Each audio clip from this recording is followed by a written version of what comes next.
आज हम देखेंगे हर एक सब्जेक्ट यानी फिजिक्स, केमिस्ट्री, बायो, इंग्लिश और नर्सिंग एप्टीट्यूड के 24 क्वेश्चन यानी टोटल 120 क्वेश्चन को आज हम देखने वाले हैं। ठीक है, जैसा कि आपके एग्जाम में इस बार आने वाला है। ठीक है, तो आइए चलिए स्टार्ट करते हैं अपनी वीडियो को।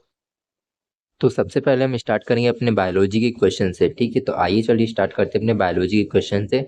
तो सबसे पहला जो बायोलॉजी का क्वेश्चन हमारा, which element is essential for the chlorophyll synthesis, यानी कि क्लोरोफिल संश्लेषण के लिए कौन सा तत्व आवश्यक होता है।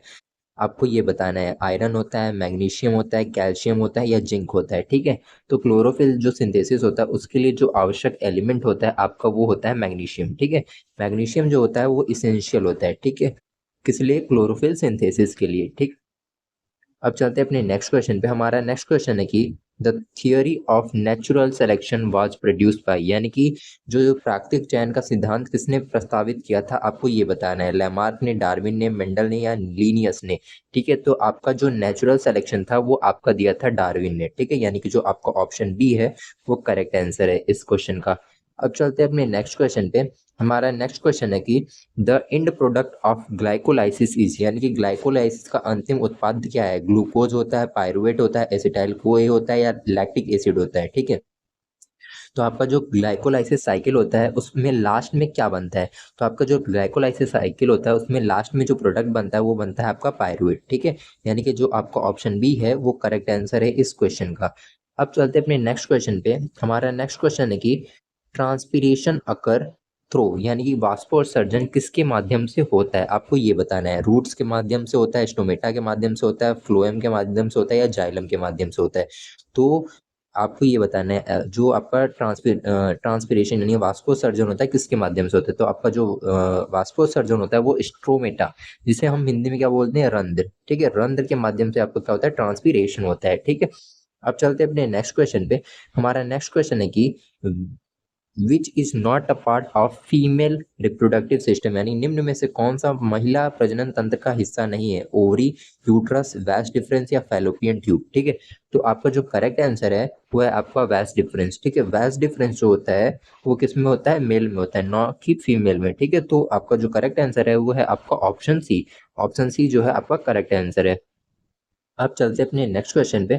हमारा नेक्स्ट क्वेश्चन है कि मियोसिस रिजल्ट इन, ठीक है, यानी कि मियोसिस के परिणाम स्वरूप क्या बनता है आपका। 2 डिप्लॉयड सेल बनते हैं, 4 हैप्लॉयड सेल बनते हैं, 2 हैप्लॉयड सेल बनते हैं या 4 डिप्लॉयड सेल बनते हैं। ठीक है, तो आपको बताना है जो मियोसिस होता है उसके परिणाम स्वरूप क्या बनता है। तो हमारा जो मियोसिस होता है उसके परिणाम स्वरूप बनता है हमारा 4 हैप्लॉयड सेल। ठीक है, 4 हैप्लॉयड सेल का मतलब होता है 4 एक गुणज कोशिकाएं। ठीक है, 4 एक गुणज कोशिकाएं होता है। ठीक है, अब चलते हैं अपने नेक्स्ट क्वेश्चन पे। हमारा नेक्स्ट क्वेश्चन है कि विच protein transports oxygen in blood. ठीक है, यानी कि रक्त में ऑक्सीजन को कौन सा प्रोटीन ले जाता है। हीमोग्लोबिन, मायोसिन, कोलेजन या इंसुलिन। आपको इनमें से बताना है कि कौन ले जाता है। तो आपका जो करेक्ट आंसर है वो है हीमोग्लोबिन। ठीक है, यानी कि आपका जो ऑप्शन ए है वो करेक्ट है। हीमोग्लोबिन जो होता है वो ट्रांसपोर्टेशन का काम करता है। अब चलते हैं अपने नेक्स्ट क्वेश्चन पे। हमारा नेक्स्ट क्वेश्चन है कि which of the following is not a connective tissue, यानी कि निम्न में से कौन सा एक संयोजी ऊतक नहीं है। ब्लड यानी कि रक्त, बोन नहीं है, कार्टिलेज नहीं है या मसल्स नहीं है। ठीक है, तो आपका जो करेक्ट आंसर है वो है मसल, यानी कि मांसपेशी। मांसपेशी आपका जो है एक कनेक्टिव टिश्यू नहीं है। ठीक है, यानी कि आपका जो ऑप्शन डी है वो करेक्ट है। अब चलते हैं अपने नेक्स्ट क्वेश्चन पे। हमारा नेक्स्ट क्वेश्चन है कि the seed in monocots has, यानी कि एक बीजपत्री में बीज होता है 2 कॉटिलेड या नो कॉटिलॉइड्स या 1 कॉटिलॉइड्स या फिर मेनी कॉटिलॉइड। ठीक है, तो आपका जो है करेक्ट आंसर है वो है आपका 1 कॉटिलॉइड, यानी एक बीजपत्र होता है। ठीक है, एक बीजपत्र होता है, यानी कि जो आपका ऑप्शन सी है वो करेक्ट है। अब चलते हैं अपने नेक्स्ट क्वेश्चन पे। हमारा नेक्स्ट क्वेश्चन है कि the structural unit of DNA molecule, यानी कि डीएनए अणु की संरचनात्मक इकाई क्या है। न्यूक्लियोइड है, क्रोमोसोम है, राइबोसोम है या जीन है। तो आपका जो करेक्ट आंसर है वो है न्यूक्लियोटाइड। ठीक है, न्यूक्लियोटाइड जो होता है वो डीएनए जो मॉलिक्यूल होता है उसकी क्या होता है, स्ट्रक्चरल यूनिट होता है। ठीक है, क्या, न्यूक्लियोटाइड, यानी कि जो आपका ऑप्शन ए है वो करेक्ट आंसर है इस क्वेश्चन का। अब चलते हैं अपने नेक्स्ट क्वेश्चन पे। हमारा नेक्स्ट क्वेश्चन की which enzyme is present in saliva, यानी कि इस लार में कौन सा एंजाइम होता है। पेप्सिन होता है, ट्रिप्सिन होता है, एमाइलेज होता है या लाइपेज होता है? तो आपका जो करेक्ट आंसर है वो है आपका एमाइलेज। ठीक है, एमाइलेज जो है वो प्रेजेंट होता है किसमें? आपके सलाइवा में। ठीक है, सलाइवा में कौन सा एंजाइम प्रेजेंट होता है? एमाइलेज, यानी कि आपका ऑप्शन सी जो है वो करेक्ट आंसर है इस क्वेश्चन का। अब चलते हैं अपने नेक्स्ट क्वेश्चन पे। हमारा नेक्स्ट क्वेश्चन है कि हु डिस्कवर्ड ब्लड सर्कुलेशन, यानी रक्त परिसंचरण की खोज किसने की? विलियम हार्वे, एरिस्टोटल या रॉबर्ट कॉक या फिर वॉटसन ने? ठीक है, तो आपका जो करेक्ट आंसर है वह है विलियम हार्वे। विलियम हार्वे जो थे उन्होंने किसको डिस्कवर किया था? Blood circulation. ठीक है, ब्लड सर्कुलेशन की खोज की थी। अब चलते हैं अपने नेक्स्ट क्वेश्चन पे। हमारा नेक्स्ट क्वेश्चन है कि the plant tissue responsible for transport of food is, यानी कि पौधों में भोजन के परिवहन के लिए कौन सा ऊतक जिम्मेदार होता है? जाइलम होता है, फ्लोएम होता है, पैरेन्काइमा होता है या कोलेनकाइमा होता है? तो आपका जो करेक्ट आंसर है वो है फ्लोएम। ठीक है, फ्लोएम जो होता है वो रिस्पॉन्सिबल होता है किसके? फूड के ट्रांसपोर्टेशन के लिए प्लांट्स में हमारे। ठीक है, अब चलते हैं अपने नेक्स्ट क्वेश्चन पे। हमारा नेक्स्ट क्वेश्चन है कि विच ऑर्गन सिक्रेट इंसुलिन? ठीक है, तो कौन सा ऑर्गन जो है वो इंसुलिन को स्रावित करता है? लीवर करता या तो फिर पैंक्रियाज करता है, किडनी करता है या गाल ब्लैडर करता है? तो आपको मैंने कई बार बताया कि जो पैंक्रियाज होता है, पैंक्रियाज में दो सेल पाई जाती है, एक अल्फा होती है, एक बीटा सेल होती है। तो अल्फा सेल जो होता है वो ग्लूकेगॉन का सिक्रेशन करती है और बीटा सेल जो होता है वो इंसुलिन का सिक्रेशन करती है। तो इसका जो करेक्ट आंसर है वो है पैंक्रियाज। ठीक है, अब चलते हैं अपने नेक्स्ट क्वेश्चन पे। हमारा नेक्स्ट क्वेश्चन है कि which pigment is responsible for green colour of plant, यानी कि कौन सा जो पिगमेंट है वो रिस्पॉन्सिबल है पौधों को हरा कलर देने के लिए? पौधे में हरा रंग के लिए कौन सा वर्णक जिम्मेदार होता है? कैरोटीन होता है, क्लोरोफिल होता है, जेंथोफिल होता है या एंथोसाइनिन होता है? तो आपका जो करेक्ट आंसर है वो है क्लोरोफिल। क्लोरोफिल जो होता है वो रिस्पॉन्सिबल होता है पौधों में ग्रीन कलर के लिए। जो पौधों का ग्रीन कलर होता है वो किसके कारण होता है? क्लोरोफिल के कारण होता है। अब चलते हैं अपने नेक्स्ट क्वेश्चन पे। हमारा नेक्स्ट क्वेश्चन है कि what is the pH of human blood, यानी कि मानव के रक्त का पीएच क्या होता है? 6 होता है, 0.0 होता है, 7.0 होता है, 7.4 होता है या 8.0 होता है? तो आपका जो करेक्ट आंसर है वो है 7.4। ठीक है, 7.4 जो है आपका करेक्ट आंसर है। अब चलते हैं अपने नेक्स्ट क्वेश्चन पे। हमारा नेक्स्ट क्वेश्चन की Mendel work on which plant for his experiment, Mendel ने अपने प्रयोग के लिए किस पौधे पर कार्य किया? मेज के, सनफ्लावर के, पी के या वीट के? तो आपको पता होगा कि जो मेंडल थे उन्होंने अपने वर्क के लिए किसको चुना था? पी, यानी मटर के पौधे का सिलेक्शन किया था। अब चलते हैं अपने नेक्स्ट क्वेश्चन पे। हमारा नेक्स्ट क्वेश्चन जो है which gas is release during the photosynthesis, यानी प्रकाश संश्लेषण के दौरान कौन सी गैस निकलती है? ये आपको बताना है। कार्बन डाइऑक्साइड निकलता है, ऑक्सीजन निकलता है, N2 निकलता है या H2 निकलता है?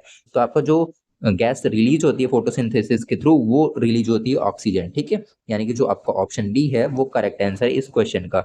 अब चलते हैं अपने नेक्स्ट क्वेश्चन पे। हमारा नेक्स्ट क्वेश्चन है कि red blood cells are formed in, ठीक है, यानी कि लाल रक्त कोशिकाएं कहाँ बनती हैं? लिवर में, किडनी में, बोन मैरो में या लंग्स में? तो हमारा जो रेड ब्लड सेल्स होता है वो कहाँ फॉर्म होता है? बोन मैरो में। ठीक है, बोन मैरो में क्या होता है? हमारा आरबीसी का फॉर्मेशन होता है, जिसे हिंदी में क्या बोलते हैं? अस्थि मज्जा बोलते हैं। अब चलते हैं अपने नेक्स्ट क्वेश्चन पे। हमारा नेक्स्ट क्वेश्चन की what is the chromosomal number in human, यानी कि मनुष्य में गुणसूत्रों की संख्या कितनी होती है? 44 होती है, 23 होती है, 46 होती है या 48 होती है? तो हमारे जो ह्यूमन होता है उनमें क्रोमोसोमल जो नंबर होता है वो होता है आपका 46। ठीक है, 46 होता है, यानी आपका ऑप्शन सी जो है वो करेक्ट है। अब चलते हैं अपने नेक्स्ट क्वेश्चन पे। हमारा नेक्स्ट क्वेश्चन है कि which type of immunity is acquired through vaccination, यानी टीकाकरण के माध्यम से प्राप्त प्रतिरक्षा को क्या बोलते हैं? Innate immunity, passive immunity, active immunity या नेचुरल इम्यूनिटी? तो आपका जो करेक्ट आंसर है वो है आपका एक्टिव इम्यूनिटी। एक्टिव इम्यूनिटी यानी सक्रिय प्रतिरक्षा बोलते हैं। ठीक है, जो कि टीकाकरण के थ्रू प्राप्त होता है। अब चलते हैं अपने नेक्स्ट क्वेश्चन पे। हमारा नेक्स्ट जो क्वेश्चन है वो ये है कि which hormone secretes growth hormone, ठीक है, यानी कि विच ग्लैंड सिक्रीट ग्रोथ हार्मोन, यानी कि ग्रोथ हार्मोन किस ग्रंथि से स्रावित होता है? एड्रिनल से, पिट्यूटरी से, थायराइड से या पैंक्रियास से? तो आपका जो ग्रोथ हार्मोन होता है वो आपके पिट्यूटरी ग्लैंड से सिक्रीट होता है, यानी कि आपका जो ऑप्शन बी है वो करेक्ट आंसर है इस क्वेश्चन का। अब चलते हैं अपने नेक्स्ट क्वेश्चन पे। हमारा नेक्स्ट क्वेश्चन ये है कि which organ help in detoxification, यानी कि शरीर में विष हरण डिटॉक्सिफिकेशन में कौन सा अंग सहायक होता है? लिवर होता है, किडनी होता है या लिवर होता है या लंग्स होता है? ठीक है, आपका हार्ट होता है, किडनी होता है, लिवर होता है या लंग्स होता है? आपको ये बताना है। तो आपका डिटॉक्सिफिकेशन में जो है लिवर हेल्प करता है। ठीक है, लिवर जो होता है वो डिटॉक्सिफिकेशन में हेल्प करता है। अब चलते हैं अपने नेक्स्ट क्वेश्चन पे। हमारा नेक्स्ट जो क्वेश्चन है कि डीएनए इज मेनली फाउंड, यानी डीएनए मुख्य रूप से कहाँ पाया जाता है, साइटोप्लाज्म में, न्यूक्लियस में, राइबोसोम में या गोल्गी बॉडी में। तो आपका जो डीएनए होता है वो मेनली कहाँ फाउंड होता है, न्यूक्लियस में। ठीक है, कहाँ पे फाउंड होता है, मेनली न्यूक्लियस, यानी कि जो आपका बी ऑप्शन है वो करेक्ट आंसर है इस क्वेश्चन का। ठीक है, देखेंगे अपने फिजिक्स के एमसीक्यू क्वेश्चन को। ठीक है, फिजिक्स के एमसीक्यू क्वेश्चन में ये क्वेश्चन कहाँ से लिया गया, मैंने उसका नाम भी लिखा है उस टॉपिक का, तो आप ठीक है इससे समझ सकते हैं। तो सबसे पहले क्वेश्चन से हम स्टार्ट करते हैं। तो सबसे पहला जो क्वेश्चन है, the dimensional formula of pressure, यानी दबाव का बीमी सूत्र क्या होता है। दबाव का जो बीमी सूत्र होता है वो क्या होता है, आपको ये बताना है। तो दबाव का जो बीमी सूत्र होता है वो क्या होता है, ml_t-2 होता है, ml_t-1 t-2 होता है, ml-1 है, या lt-2 या फिर mlt होता है। तो आपका जो करेक्ट आंसर है वो है आपका ऑप्शन बी, यानी कि ml-1 t-2 होता है। ये आपके दबाव का बीमी सूत्र होता है। अब हमारा नेक्स्ट क्वेश्चन है, उस पे चलते हैं। हमारा नेक्स्ट क्वेश्चन है कि a body starts from rest, its acceleration is 2 metre per second square, after 5 second its velocity is, यानी कि एक वस्तु विश्राम से प्रारंभ होती है, इसका तुरंत 2 मीटर पर सेकेंड स्क्वायर है, तो 5 सेकंड बाद इसका वेग क्या होगा, आपको ये बताना है। तो इसका जो वेग होगा 10 मीटर पर सेकंड होगा, 20 मीटर पर सेकंड होगा, 5 मीटर पर सेकंड होगा या 15 मीटर पर सेकंड होगा। तो आपका जो करेक्ट आंसर है वो है आपका ऑप्शन बी, यानी कि 20 मीटर पर सेकंड। ठीक है, अब चलते हैं अपने नेक्स्ट क्वेश्चन पे।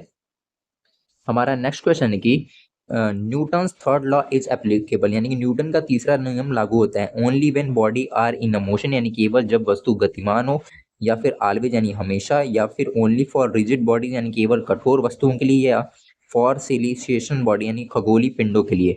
तो आपका जो करेक्ट आंसर है वो है आपका ऑप्शन बी। ठीक है, यानी कि ऑलवेज यानी हमेशा। न्यूटन का नियम थर्ड वाला कब एप्लीकेबल होता है, किसी भी कंडीशन में ये एप्लीकेबल हो सकता है। ठीक है, अब चलते हैं अपने नेक्स्ट क्वेश्चन पे।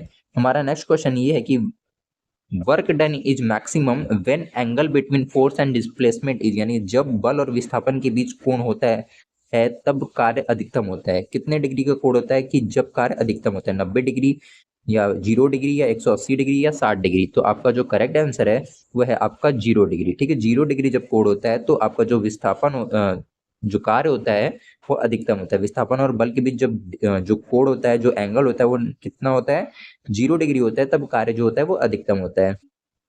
अब चलते हैं अपने नेक्स्ट क्वेश्चन पे। हमारा नेक्स्ट क्वेश्चन है कि the SI unit of torque is, यानी कि आघूर्ण का एसआई मात्रक है, जूल है, न्यूटन मीटर है या वॉट है। तो आपका जो टॉर्क होता है उसका जो मात्रक होता है वो होता है न्यूटन मीटर। ठीक है, न्यूटन मीटर उसका मात्रक होता है, यानी कि आपका ऑप्शन सी जो है वो करेक्ट आंसर है। अब चलते हैं अपने नेक्स्ट क्वेश्चन पे। हमारा नेक्स्ट क्वेश्चन ये है कि value of acceleration due to gravity on moon is, यानी चंद्रमा पर गुरुत्व जनित त्वरण का मान है 1.6 मीटर पर सेकेंड स्क्वायर है, 9.8 मीटर पर सेकेंड स्क्वायर है, 3.7 मीटर पर सेकेंड स्क्वायर है या 5.6 मीटर पर सेकेंड स्क्वायर है। तो आपका जो करेक्ट आंसर है वो है 1.6 मीटर पर सेकेंड स्क्वायर, यानी कि ऑप्शन ए जो है आपका करेक्ट आंसर है। अब चलते हैं अपने नेक्स्ट क्वेश्चन पे। हमारा नेक्स्ट क्वेश्चन ये है कि young modules is the ratio of, यानी यंग का गुणांक निम्न का अनुपात है, स्ट्रेस एंड स्ट्रेन या स्ट्रेस का, फोर्स अपॉन एरिया का, या प्रेशर अपॉन वैल्यू का। ठीक है, तो आपका जो करेक्ट आंसर है वह है आपका स्ट्रेस और स्ट्रेन का। ठीक है, स्ट्रेस और स्ट्रेन का जो अनुपात होता है वो क्या आता है, यंग्स मॉड्यूल का गुणांक। ठीक है, अब चलते हैं अपने नेक्स्ट क्वेश्चन पे। हमारा नेक्स्ट क्वेश्चन ये है कि Pascal law is applicable to, यानी कि पास्कल का नियम लागू होता है लिक्विड एट रेस्ट, यानी विश्राम की स्थिति में, जब तरल हो, गैसेस होंगी यानी केवल गैसेस पे, मूविंग लिक्विड्स पे या फिर सॉलिड्स पे। तो आपका जो करेक्ट आंसर है वो है आपका लिक्विड एट रेस्ट, यानी कि जब विश्राम की स्थिति में जो तरल होता है तब उस पे क्या होता है, पास्कल का जो लॉ होता है वो एप्लीकेबल होता है। अब चलते हैं अपने नेक्स्ट क्वेश्चन पे। हमारा नेक्स्ट क्वेश्चन है कि which law defines temperature scale, यानी कौन सा नियम तापमान पैमाने को परिभाषित करता है, जीरोथ लॉ या फिर फर्स्ट लॉ या फिर सेकेंड लॉ या फिर थर्ड लॉ। तो आपका जो करेक्ट आंसर है वो है आपका जीरोथ लॉ। ठीक है, अब चलते हैं अपने नेक्स्ट क्वेश्चन पे। हमारा नेक्स्ट क्वेश्चन है कि which of the following is not a postulate of kinetic energy, यानी कि निम्न में से कौन सा गति सिद्धांत का सिद्धांत नहीं है। ठीक है, गति जुड़ा का सिद्धांत नहीं है, ऐसा होना चाहिए। Molecule are in a random motion, या collision are elastic, molecule attracted each other, या फिर volume of molecule in negligible. तो आपका जो करेक्ट आंसर है वो है आपका मॉलिक्यूल अट्रैक्टेड ईच अदर। ठीक है, अब चलते हैं अपने नेक्स्ट क्वेश्चन पे। हमारा नेक्स्ट क्वेश्चन है कि time period of pendulum depends on यानी कि लोलक की आवर्त अवधि किस पर निर्भर करती है, मास ऑफ बॉब या फिर लेंथ ऑफ स्ट्रिंग या फिर एम्पलीट्यूड या फिर मटेरियल ऑफ बॉब। ठीक है, तो आपका जो करेक्ट आंसर है वो है लेंथ ऑफ स्ट्रिंग। ठीक है, लेंथ ऑफ स्ट्रिंग पे जो है डिपेंड करता है पेंडुलम का किस आवर्त अवधि। ठीक है, अब चलते हैं अपने नेक्स्ट क्वेश्चन पे। हमारा नेक्स्ट क्वेश्चन है कि the speed of sound in air is approx, यानी कि वायु में ध्वनि की गति लगभग होती है 100 metre per second, 340 metre per second, 500 metre per second या 1500 मीटर पर सेकेंड। तो आपका जो करेक्ट आंसर है वो है 340 मीटर पर सेकेंड। ठीक है, अब चलते हैं अपने नेक्स्ट क्वेश्चन पे। हमारा नेक्स्ट क्वेश्चन है कि SI unit of charge is, यानी कि आवेश की एसआई इकाई है, वोल्ट होता है, एम्पियर होता है, कूलाम होता है या आयरन ओम होता है। तो आपका जो करेक्ट आंसर है वो है आपका ऑप्शन सी यानी कि कूलाम। अब चलते हैं अपने नेक्स्ट क्वेश्चन पे। हमारा नेक्स्ट क्वेश्चन है कि ओम लॉ इज, यानी कि ओम का नियम इसमें से कौन सा है, V equal to I R, V equal to I upon R, V equal to R upon I या V equal to I R square. तो आपका जो करेक्ट आंसर है वो है आपका ऑप्शन ए यानी कि V equal to I R. V equal to I R क्या होता है, ओम का नियम होता है। ठीक है, अब चलते हैं अपने नेक्स्ट क्वेश्चन पे। हमारा नेक्स्ट जो क्वेश्चन है वो ये है कि magnetic field due to straight wire is, यानी कि सीधे तार के कारण चुंबकीय क्षेत्र होता है सर्कुलर अराउंड वायर, यानी तार के चारों ओर वृत्ताकार, पैरेलल टू वायर या परपेंडिकुलर टू वायर या जीरो होता है। तो इसका जो करेक्ट आंसर है वो है आपका ऑप्शन ए यानी कि सर्कुलर अराउंड वायर, यानी चार के तारों वृत्ताकार में क्या होता है, उसका चुंबकीय प्रभाव होता है। ठीक है, अब चलते हैं अपने नेक्स्ट क्वेश्चन पे। हमारा जो नेक्स्ट क्वेश्चन ये है कि Faraday law is based on, यानी कि फैराडे का नियम आधारित है change in magnetic field, static charge पे, रेजिस्टेंस पे या पोटेंशियल डिफरेंस पे। तो आपका जो फैराडे लॉ होता है वो किस पे बेस्ड होता है ये बताना है। तो फैराडे लॉ जो होता है आपका बेस्ड होता है चेंज इन मैग्नेटिक फील्ड। ठीक है, इस पे डिपेंड होता है। अब चलते हैं अपने नेक्स्ट क्वेश्चन पे। हमारा जो नेक्स्ट क्वेश्चन है कि इन एसी, ठीक है, एसी मतलब अल्टरनेटिव करंट, ठीक है, average power is given by, यानी कि एसी में औसत शक्ति दी जाती है वी आई या फिर वी स्क्वायर अपॉन आर या वी आई स्क्वायर आर या वी आई कॉस। ठीक है, तो आपका जो करेक्ट आंसर है वो है आपका ऑप्शन डी। ठीक है, अब चलते अपने नेक्स्ट क्वेश्चन पे। हमारा जो नेक्स्ट क्वेश्चन है कि which wave has the highest frequency, यानी किस तरंग की आवृत्ति सबसे अधिक होती है, इंफ्रारेड, एक्सरेज, रेडियो वेव्स या माइक्रो वेव्स, आपको ये बताना है। तो आपका जो करेक्ट आंसर है वो है आपका एक्सरेज। एक्सरेज जो होता है उसकी जो फ्रीक्वेंसी होती है सबसे हाईएस्ट होती है। अब चलते हैं अपने नेक्स्ट क्वेश्चन पे। हमारा जो नेक्स्ट क्वेश्चन है वो ये है कि मिरर फार्मूला इज, यानी दर्पण सूत्र क्या होता है। ठीक है, आपको ये बताना है। तो दर्पण सूत्र आपका जो होता है वो होता है आपका 1/f is equal to 1/v minus 1/u। ये क्या होता है आपका मिरर फार्मूला होता है या दर्पण सूत्र होता है। अब चलते हैं अपने नेक्स्ट क्वेश्चन पे। हमारा नेक्स्ट क्वेश्चन है young double slit experiment proof, यानी यंग का द्विचित्र प्रयोग सिद्ध करता है रिफ्लेक्शन को, रिफ्रैक्शन को, डिफ्रैक्शन को या इंटरफेरेंस को। तो यंग डबल स्लिट जो नियम होता है वो किसको, एक्सपेरिमेंट जो था वो किसको प्रूव किया था, उसने प्रूव किया था इंटरफेरेंस को। ठीक है, अब चलते अपने नेक्स्ट क्वेश्चन पे। हमारा नेक्स्ट जो क्वेश्चन है कि एनर्जी ऑफ फोटोन इज, यानी कि फोटोन की ऊर्जा होती है is equal to mc square होती है, इज इक्वल टू hf होती है, is equal to q upon v होती है, is equal to half mv square होती है। तो आपका जो करेक्ट आंसर है वो होता है आपका ऑप्शन बी यानी e is equal to hf। अब चलते अपने नेक्स्ट क्वेश्चन पे। हमारा नेक्स्ट जो क्वेश्चन है डी ब्रॉगली रिलेशन इज, यानी डी ब्रॉगली संबंध है lambda is equal to h upon p, e is equal to h upon v, lambda is equal to p upon h या p is equal to h upon v। तो आपका जो correct answer है वो है आपका ऑप्शन ए। ठीक है, lambda is equal to h upon p। अब चलते हैं अपने नेक्स्ट क्वेश्चन पे। हमारा नेक्स्ट जो क्वेश्चन है कि radius of nth orbit in hydrogen is proportional to, यानी कि हाइड्रोजन में nवें कक्ष की त्रिज्या होती है, अनुपातिक होता है, क्या होता है, n होता है, n स्क्वायर होता है, अंडर रूट एन होता है या 1/n होता है। तो आपका जो करेक्ट आंसर है वह है आपका ऑप्शन बी यानी कि n स्क्वायर। ठीक है, अब चलते हैं अपने नेक्स्ट क्वेश्चन पे। हमारा नेक्स्ट क्वेश्चन है कि mass number is equal to, यानी कि द्रव्यमान संख्या बराबर होती है प्रोटॉन के, न्यूट्रॉन के, प्रोटॉन प्लस न्यूट्रॉन के, इलेक्ट्रॉन प्लस प्रोटॉन के। तो आपका जो करेक्ट आंसर है वो है आपका ऑप्शन सी। ठीक है, यानी प्रोटॉन प्लस न्यूट्रॉन की, ठीक है, बराबर होती है। देखें अपने एमसीक्यू के क्वेश्चन को केमिस्ट्री के। ठीक है, तो आइए चलिए स्टार्ट करते हैं अपने एमसीक्यू क्वेश्चन के केमिस्ट्री के। ठीक है, तो केमिस्ट्री का सबसे पहला जो एमसीक्यू क्वेश्चन है कि अवागाद्रो संख्या है, यानी कि अवागाद्रो संख्या आपको बतानी है। तो अवागाद्रो संख्या क्या होती है आपका 6.022 × 10⁻23। ये आपका क्या होता है अवागाद्रो नंबर होता है, ठीक है। अब चलते हैं अपने नेक्स्ट क्वेश्चन पे। हमारा नेक्स्ट क्वेश्चन जो है, चार्ज ऑन इलेक्ट्रॉन यानी कि इलेक्ट्रॉन पर आवेश कितना होता है आपको ये बताना है। तो आपका जो इलेक्ट्रॉन होता है उस पे आपका जो आवेश होता है -1.6 इंटू 10 के पावर -19 कूलम, ये आपका होता है आवेश, ठीक है। अब चलते हैं अपने नेक्स्ट क्वेश्चन पे। हमारा जो नेक्स्ट क्वेश्चन है कि modern periodic law is based on, यानी आधुनिक आवर्त नियम किस पर आधारित है। जो आपका आधुनिक आवर्त नियम जो है वो एटॉमिक नंबर पे आधारित है। किस पे आधारित है? एटॉमिक नंबर पे। अब चलते हैं अपने नेक्स्ट क्वेश्चन पे। हमारा जो नेक्स्ट क्वेश्चन है कि number of lone pairs on oxygen is H2O is, यानी कि H2O में ऑक्सीजन पर अकेले इलेक्ट्रॉन की संख्या आपको बतानी है, ठीक है। तो आपका जो करेक्ट आंसर है वो है आपका 2, यानी कि ऑप्शन सी जो है करेक्ट आंसर है। अब चलते हैं अपने नेक्स्ट क्वेश्चन पे। हमारा जो नेक्स्ट क्वेश्चन है कि which is not a postulate of ideal gas, यानी कि निम्न में से कौन सा एक आदर्श गैस का सिद्धांत नहीं है। तो आपका जो करेक्ट आंसर है वो है आपका ऑप्शन सी है, यानी कि लार्ज वॉल्यूम ऑफ मॉलिक्यूल जो है ये किसका जो आइडियल गैस का पोस्टुलेट नहीं है, ठीक है। अब चलते हैं अपने नेक्स्ट क्वेश्चन पे। हमारा नेक्स्ट क्वेश्चन है कि first law of thermodynamics is, यानी कि उष्मागति का पहला नियम क्या है। तो आपका जो उष्मागति होती है उसका पहला नियम है ऑप्शन ए, ठीक है। अब चलते हैं अपने नेक्स्ट क्वेश्चन पे। हमारा जो नेक्स्ट क्वेश्चन है कि pH of neutral solution is, यानी कि तटस्थ विलयन का पीएच मान आपको बताना है। तो आपका जो तटस्थ विलयन होता है उसका जो पीएच मान होता है वो कितना होता है? 7 होता है, ठीक है। अब चलते हैं अपने नेक्स्ट क्वेश्चन पे। हमारा नेक्स्ट क्वेश्चन है कि रिडॉक्स रिएक्शन से, ठीक है। रिडॉक्स रिएक्शन से हमारा क्या क्वेश्चन है? इन रिडॉक्स रिएक्शन ऑक्सीडेशन इन्वॉल्व्स, यानी कि रिडॉक्स अभिक्रिया में ऑक्सीकरण में होता है gain of electron, loss of electron, gain of proton या गेन ऑफ न्यूट्रॉन।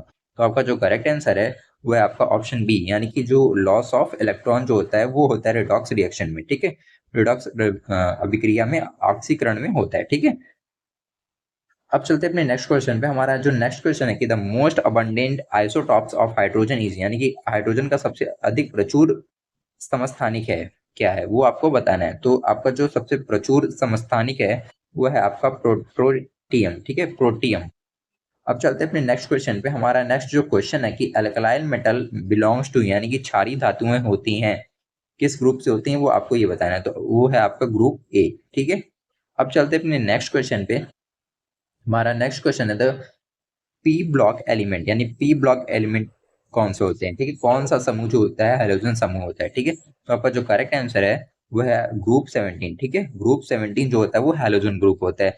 अब चलते हैं अपने नेक्स्ट क्वेश्चन पे। हमारा जो नेक्स्ट क्वेश्चन है कि ऑर्गेनिक केमिस्ट्री से जो है विच इज ए न्यूक्लियोफिल, यानी कि न्यूक्लियोफाइल कौन है? BH3 है, NH3 है, H+ है या AlCl3 है। तो आपका जो करेक्ट आंसर है वो है आपका ऑप्शन बी, ठीक है, यानी कि NH3। अब चलते हैं अपने नेक्स्ट क्वेश्चन पे। हमारा जो नेक्स्ट क्वेश्चन है कि general formula of alkaline is, यानी कि एल्केन का सामान्य सूत्र क्या होता है आपको ये बताना है। तो आपका जो एल्केन होता है उसका सामान्य सूत्र होता है CnH2n+2, ठीक है। अब चलते हैं अपने नेक्स्ट क्वेश्चन पे। हमारा जो नेक्स्ट क्वेश्चन है कि सॉलिड स्टेट, यानी कि ठोस अवस्था जो होती है वो आपको बतानी है। इससे जो है आपका क्वेश्चन है NaCl हैज, यानी कि NaCl की क्रिस्टल संरचना क्या है? कोवैलेंट है, आयनिक है, मेटालिक है, हाइड्रोजन बॉन्डेड है। तो NaCl की जो संरचना होती है आपकी वो क्या होती है? आयनिक होती है, ठीक है। अब चलते हैं अपने नेक्स्ट क्वेश्चन पे।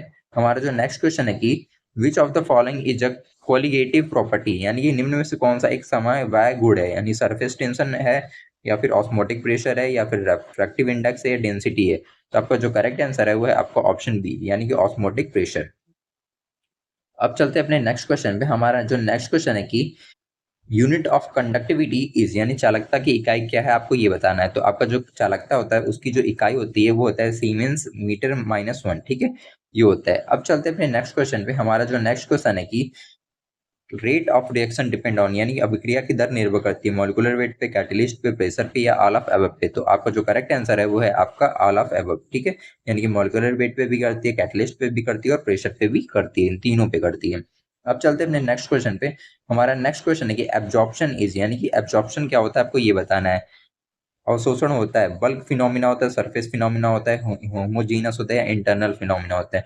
तो आपका जो करेक्ट आंसर है वो है सरफेस फिनोमिना, ठीक है, यानी कि आपका ऑप्शन बी जो है वो करेक्ट आंसर है इस क्वेश्चन का, ठीक है। अब चलते हैं अपने नेक्स्ट क्वेश्चन पे। हमारा नेक्स्ट जो क्वेश्चन है कि ट्रांजिशन एलिमेंट है, यानी कि संक्रमण तत्व में होते हैं incomplete D subshell, complete D subshell या फिर नोबल गैस कॉन्फ़िगरेशन या नो इलेक्ट्रॉन। तो आपका जो करेक्ट आंसर है वो है आपका ऑप्शन ए, यानी कि इनकम्प्लीट डी सबसेल, ठीक है। अब चलते हैं अपने नेक्स्ट क्वेश्चन पे। हमारा जो नेक्स्ट क्वेश्चन है कि CuNH3 4 प्लस 2 इज कॉल्ड, यानी कि CuNH3 4 2 प्लस को कहा जाता है, क्या कहा जाता है आपको ये बताना है। तो उसको कहा जाता है आपका टेट्राअमाइन कॉपर 2। ठीक है, अब चलते हैं अपने नेक्स्ट क्वेश्चन पे। हमारा जो नेक्स्ट क्वेश्चन है कि CX bond is haloalkane is, यानी कि जो हेलोएल्केन में CX बंद होता है उसको क्या बोलते हैं? पोलर होता है, फिर नॉन पोलर होता है, या मेटालिक होता है, कोऑर्डिनेट होता है। तो आपका जो करेक्ट आंसर है वो है पोलर। ठीक है, अब चलते हैं अपने नेक्स्ट क्वेश्चन पे। हमारा जो नेक्स्ट क्वेश्चन है कि IUPAC name of CH3CH2OH is, यानी कि CH3CH2OH का आपको IUPAC नेम बताना है। तो इसका जो IUPAC नेम होता है वो होता है इथेनॉल। ठीक है, तो होता है इथेनॉल।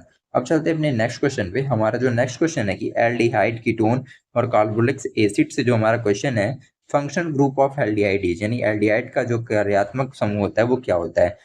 वो होता है आपका CHO। CHO क्या होता है? एल्डिहाइड का फंक्शनल ग्रुप होता है। अब चलते हैं अपने नेक्स्ट क्वेश्चन पे। हमारा जो नेक्स्ट क्वेश्चन है कि बायोमोलिक्यूल यानी जैव अणु, ठीक है, से है। ठीक है, कौन सा क्वेश्चन है? ग्लूकोज इज, यानी ग्लूकोज एक है, डाइसैकेराइड है, मोनोसैकेराइड है, पॉलीसैकेराइड है या प्रोटीन है? तो आपका जो ग्लूकोज होता है वो एक क्या होता है? मोनोसैकेराइड यूनिट होती है। ठीक है,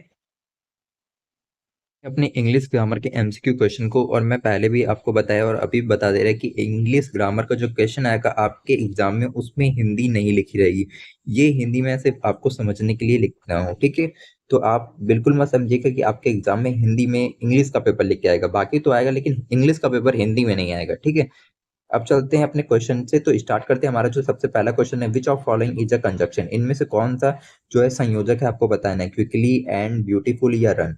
तो आपका जो करेक्ट आंसर है वो है आपका ऑप्शन बी, यानी कि एंड। एंड एक क्या है? कंजक्शन है। ठीक है, अब चलते हैं अपने नेक्स्ट क्वेश्चन पे। हमारा जो नेक्स्ट क्वेश्चन है कि which of following is a collective noun, यानी निम्न में से कौन सा जो है संख्या समूहवाचक है?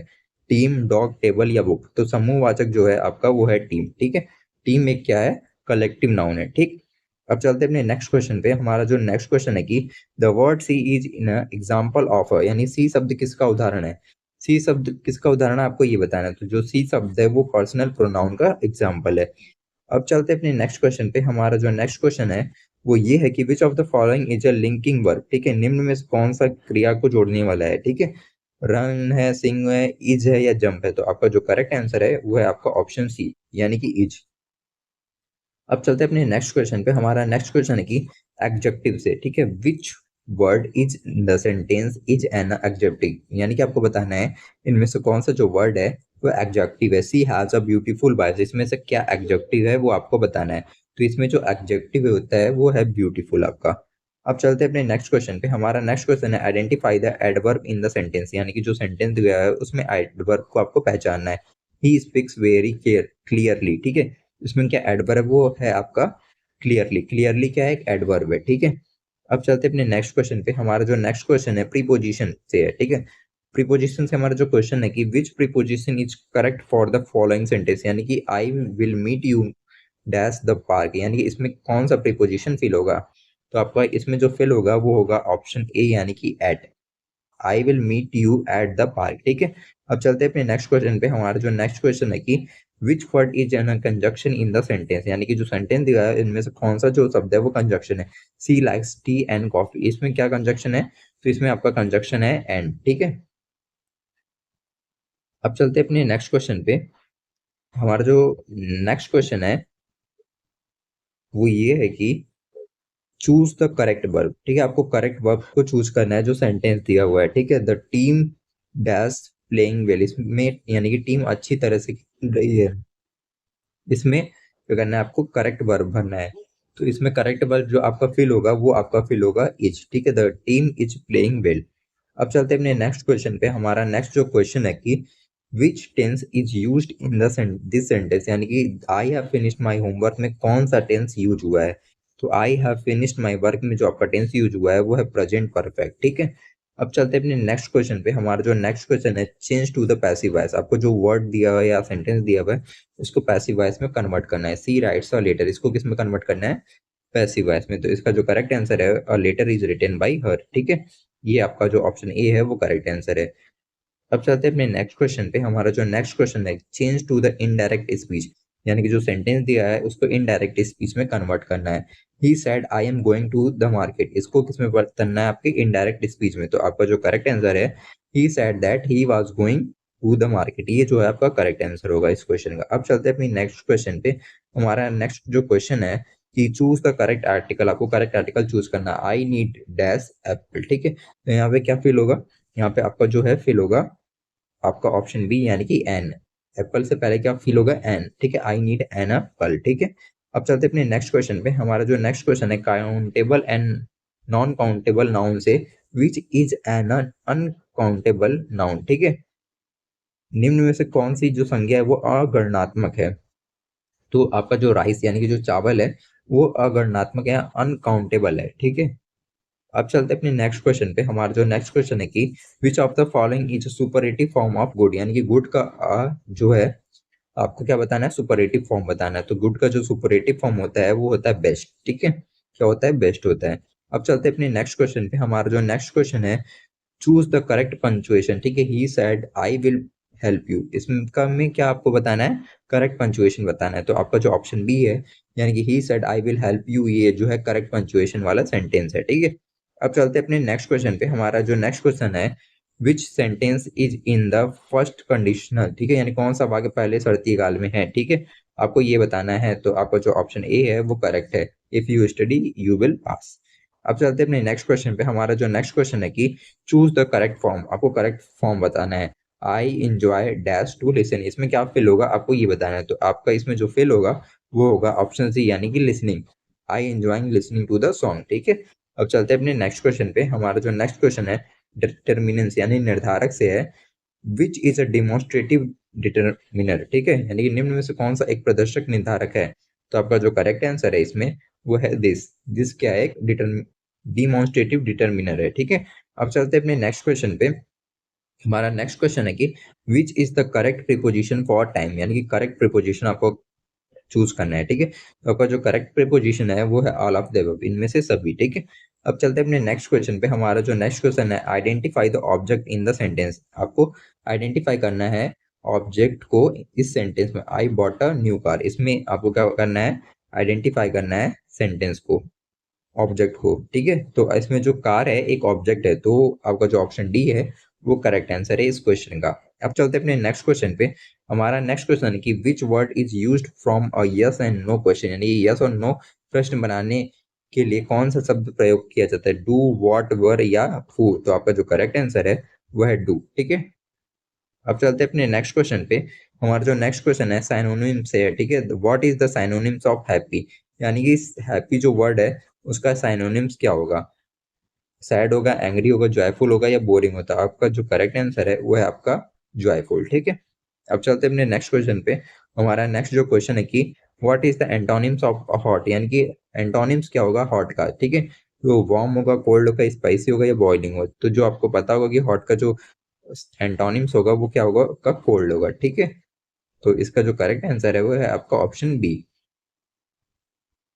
हम देखेंगे अपने नर्सिंग एप्टीट्यूड के एमसीक्यू क्वेश्चन को। तो आइए चलिए स्टार्ट करते हैं अपने नर्सिंग एप्टीट्यूड के क्वेश्चन से। तो सबसे पहला जो क्वेश्चन है कि which of the following is the best way to communicate with a patient who is harding to listening, यानी कि निम्नलिखित में से कठिन सुनने वाले रोगों के लिए यानी रोगी के लिए संवाद का सबसे अच्छा तरीका कौन सा है? तो उसके लिए जो संवाद का सबसे अच्छा जो तरीका है इस है वो है जो ना सुनने वाला जो व्यक्ति है, यानी कि कठिन सुनने वाले रोगी के लिए संवाद के लिए सबसे जो अच्छा तरीका है वो है स्पीक स्लोली एंड क्लियरली, ठीक है। वो कठिनाई हो रही है उसे सुनने में, ऐसा नहीं है कि वो सुन नहीं पा रहा है, वो सुन पा रहा है लेकिन स्लोली मतलब कठिनाई के साथ सुन पा रहा है, ठीक है। अगर वो नहीं सुन पाया तो हम गेस्चर का यूज करते हैं, लेकिन यहाँ पे वो सुन पा रहा है, तो यहाँ पे आपका जो ऑप्शन सी है वो करेक्ट आंसर है इसका। अब चलते हैं अपने नेक्स्ट क्वेश्चन पे। हमारा नेक्स्ट क्वेश्चन है कि क्रिटिकल थिंकिंग इज, यानी कि आपको बताना है क्रिटिकल थिंकिंग इनमें से क्या होता है। तो क्रिटिकल थिंकिंग जो होता है वो होता है the ability to analyse and evaluate information, यानी कि एक ऐसी क्षमता होती है जो कि किसी भी चीज को एनालाइज करती है, वो इवेल्युएट करती है उसके इंफॉर्मेशन को, ठीक है। इवेलुएट, ठीक है। अब चलते हैं अपने नेक्स्ट क्वेश्चन पे। हमारा जो नेक्स्ट क्वेश्चन है कि what is the primary goal of patient care, यानी कि रोगी का देखभाल का मुख्य उद्देश्य क्या है? रोगी की जो देखभाल का मुख्य उद्देश्य होता है आपका, वो होता है to promote recovery and wellbeing, यानी कि उसकी रिकवरी करवाना, साथ ही साथ उसको ठीक करना, ठीक है। अब चलते हैं अपने नेक्स्ट क्वेश्चन पे। हमारा जो नेक्स्ट क्वेश्चन है कि what is the first step in treatment of burn, यानी कि जलने का इलाज करने का पहला कदम क्या होता है। तो अगर कोई पेशेंट जल गया है तो उसका इलाज का सबसे पहला जो कदम होता है, remove the patient from the source of heat, यानी कि उस जगह से उसे दूर करना जिस जगह से वो जला है, ठीक है, या उस सोर्स से दूर करना। अब चलते हैं अपने नेक्स्ट क्वेश्चन पे। हमारा जो नेक्स्ट क्वेश्चन है कि a nurse is required to maintain patient confidentiality, this is an example of, किसका एग्जांपल है आपको ये बताना है। तो इस ये जो एग्जांपल है वो है आपका एथिकल प्रिंसिपल। एथिकल जो प्रिंसिपल होते हैं उसका एग्जांपल होता है कि जो एक नर्स होता है वो पेशेंट की कॉन्फिडेंशियलिटी, यानी कि उसकी बातों को गुप्त रखे। अब चलते हैं अपने नेक्स्ट क्वेश्चन पे। हमारा नेक्स्ट क्वेश्चन है the term tachycardia refers to, यानी ट्रैकीकार्डिया शब्द का अर्थ क्या होता है। तो ट्रैकीकार्डिया का जो अर्थ होता है वो होता है फास्ट हार्ट रेट। अगर जो हार्ट रेट होती है उसे फास्ट हो जाती है तो उसको हम जो एक मेडिकल टर्मिनोलॉजी देते हैं ट्रैकीकार्डिया, ठीक है। अब चलते हैं अपने नेक्स्ट क्वेश्चन पे। हमारा जो नेक्स्ट क्वेश्चन है कि which of the following is the most effective way to prevent infection, यानी कि इनमें से कौन सा जो संक्रमण को रोकने का सबसे प्रभावी तरीका है। तो आपका जो सबसे प्रभावी जो तरीका है वो है रेगुलर हैंड वॉशिंग। अगर रेगुलर हैंड वॉशिंग करते हैं तो ये एक इफेक्टिव वे है जिससे इन्फेक्शन से बचा जा सके। अब चलते हैं अपने नेक्स्ट क्वेश्चन पे। हमारा जो नेक्स्ट क्वेश्चन है कि which organ is responsible for pumping blood through out the body, यानी कि कौन सा जो अंग होता है वो जिम्मेदार होता है। तो आपका जो करेक्ट आंसर है वो है हार्ट, ठीक है। हार्ट जो होता है वो जिम्मेदार होता है। अब चलते हैं अपने नेक्स्ट क्वेश्चन पे। हमारा जो नेक्स्ट क्वेश्चन है कि which of the following is N side effect of antibiotic, यानी निम्न में से कौन सा एक एंटीबायोटिक का दुष्प्रभाव है, ठीक है। तो एंटीबायोटिक का जो दुष्प्रभाव है आपका नोजिया, ठीक है। ये क्या है, साइड इफेक्ट है किसी भी एंटीबायोटिक का। अब चलते हैं अपने नेक्स्ट क्वेश्चन पे। हमारा जो नेक्स्ट क्वेश्चन है कि what is the normal body temperature for healthy adult, ठीक है। एक वयस्क व्यक्ति के सामान्य शरीर का तापमान कितना होता है। तो उसका जो शरीर का तापमान होना चाहिए वो होना चाहिए 98.6 डिग्री फ़ारेनहाइट, ठीक है। अब चलते हैं अपने नेक्स्ट क्वेश्चन पे। हमारा जो नेक्स्ट क्वेश्चन है the abbreviation PRN stand for, PRN का मतलब आपको बताना है। तो PRN का मतलब होता है एज नीडेड, यानी कि जब जरूरत हो तभी, ठीक है। अब चलते हैं अपने नेक्स्ट क्वेश्चन पे। हमारा नेक्स्ट जो क्वेश्चन है कि hand washing should be done for at least, यानी कि हाथ धोने में कम से कम कितना समय होना चाहिए। हाथ धोने के लिए कम जो समय यूज करना चाहिए वो करना चाहिए 20 सेकेंड, ठीक है। 20 सेकेंड यूज करना चाहिए। अब हम देखेंगे अपने नेक्स्ट क्वेश्चन को। हमारा नेक्स्ट जो क्वेश्चन है कि in CPR how many chest compression should be given per minute, यानी सीपीआर में प्रति मिनट कितनी बार छाती दबाना चाहिए, ठीक है। तो आपको जो कंप्रेशन दिया जाता है सीपीआर में वो दिया जाता है 100 to 120, यानी कि 100 जो है वो करेक्ट आंसर है इस क्वेश्चन का। अब चलते हैं अपने नेक्स्ट क्वेश्चन पे। हमारा जो नेक्स्ट क्वेश्चन है कि what is the main function of protein in human body, यानी शरीर में प्रोटीन का मुख्य कार्य क्या होता है। तो जो शरीर में हमारे प्रोटीन का मुख्य कार्य होता है to build up and repair tissue, यानी कि बिल्डअप करना मसल्स को और रिपेयर करना हमारे टिश्यू को। अब चलते हैं अपने नेक्स्ट क्वेश्चन पे। हमारा जो नेक्स्ट क्वेश्चन है the 5 rights of medication administration includes all except, यानी कि दवाइयों के प्रशासन में 5 अधिकार में निम्नलिखित में से सभी शामिल है सिवाय किसके, ठीक है। तो आपका जो करेक्ट आंसर है वो है राइट इन्वायरमेंट, ठीक है। इसके अलावा जो है सारे जो है वो किस में आते हैं, 5 राइट ऑफ मेडिकेशन में आते हैं रूल्स। अब चलते हैं अपने नेक्स्ट क्वेश्चन पे। हमारा जो नेक्स्ट क्वेश्चन है कि what is the primary purpose of nursing documentation, ठीक है। नर्सिंग डॉक्यूमेंटेशन का प्राइमरी जो पर्पज है वो क्या है। तो आपका जो करेक्ट आंसर है वो है ऑल ऑफ द अबव, यानी कि to keep a record for legal purpose, इस ये भी सही है। टू ट्रैक पेशेंट प्रोग्रेस, यानी कि पेशेंट की जो प्रोग्रेस है उसको ट्रैक करना कि कितना वो ठीक है कितना नहीं। To ensure clear communication between health care providers, ये भी जो है होना चाहिए। अब चलते हैं अपने नेक्स्ट क्वेश्चन पे। हमारा जो नेक्स्ट क्वेश्चन है कि what is the following is a non pharmacological method of pain management, यानी कि बिना दवा के, यानी कि नॉन फार्मोलॉजिकली जो है पेन को कैसे मैनेज किया जा सकता है। तो आपका जो करेक्ट आंसर है वो है एक्यू पंचर के थ्रू, ठीक है। एक्यू पंचर के थ्रू जो है नॉन फार्मोलॉजिकल ट्रीटमेंट किया जा सकता है या पेन मैनेजमेंट किया जा सकता है। अब चलते हैं अपने नेक्स्ट क्वेश्चन पे। हमारा जो नेक्स्ट क्वेश्चन है paediatric nurse should consider the child, ठीक है। एक बाल चिकित्सा नर्स को बच्चे की किस बात पर विचार करना चाहिए। तो आपका जो करेक्ट आंसर है वो है एज एंड डेवलपमेंट स्टेज पे, ठीक है।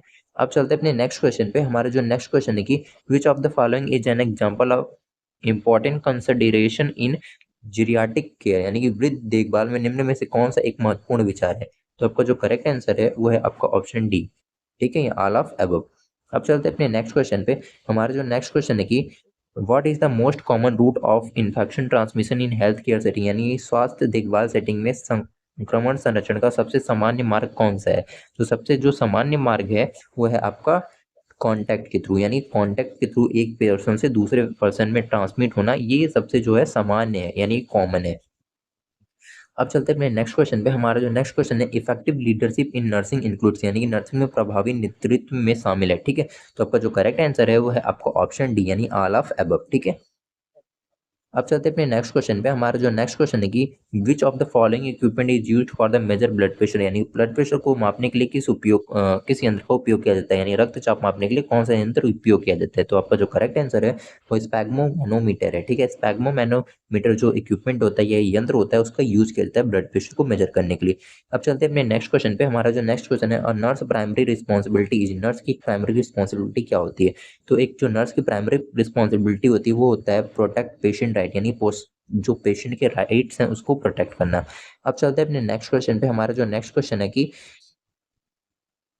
Team work is health care helps, यानी कि स्वास्थ्य देखभाल में टीम वर्क मदद करता है। तो टीम वर्क किस में मदद करता है? आपके ऑल ऑफ अबव, यानी कि इम्प्रूव पेशेंट के आउटकम को भी इम्प्रूव करने में हेल्प करता है, इनहेंस कम्युनिकेशन अमॉन्ग स्टाफ, यानी कि कम्युनिकेशन को भी इनहेंस करने में हेल्प करता है, प्रमोट करता है पॉजिटिव वर्क इन्वायरमेंट को। तो ये सारी जो है ऑप्शन वो करेक्ट है, इसलिए इसका जो करेक्ट आंसर है वो है ऑल ऑफ अबव। ठीक है, अगर आपको हमारी वीडियो पसंद आए तो हमारे वीडियो को लाइक और हमारे चैनल को सब्सक्राइब कर लें। साथ ही साथ इसका जो PDF लिंक है वो आपको वीडियो डिस्क्रिप्शन में टेलीग्राम लिंक में मिल जाएगा। ठीक है, तो आप टेलीग्राम से जाके इसको PDF में डाउनलोड कर सकते हैं। ठीक है, थैंक यू।